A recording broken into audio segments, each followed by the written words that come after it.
আজি আছে ঘৰত লোকেল চিকেন আৰু লোকেল চিকেন বনাব আজি ওলকবি আলু দি দেউতাই। এয়া মাংসখিনি মছলা দি মেৰিনেট কৰি থোৱা আছে, এইফালে পিঁয়াজ আৰু এইফালে ওলকবি আলু। দেউতাই আকৌ কি কৰে, প্ৰথমতে তেল অলপ সৰহকৈ দি মাংসখিনি ভাজি লয়। এয়া চাওক, এইদৰে দেউতাই, এয়া মোৰ দেউতা, এইফালে দেউতাই ভাজি ল'লে। মাংসখিনি অলপ সময় ভজাৰ পিছত তাত দেউতাই পিঁয়াজখিনি দি দিলে। পিঁয়াজখিনিও দেউতাই কিছু সময় ভাজে যাতে পিঁয়াজখিনিও ৰঙচুৱা হৈ যায়। এইদৰে ভাজি ভাজি অলপ সময়ৰ পিছত দেউতাই তাত আদা নহৰু পেষ্টখিনি দি দিয়ে।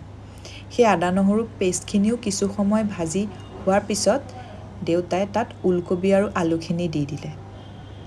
ওলকবি আলুখিনি পিছে প্ৰথমতে ভাজি লোৱা আছিলে।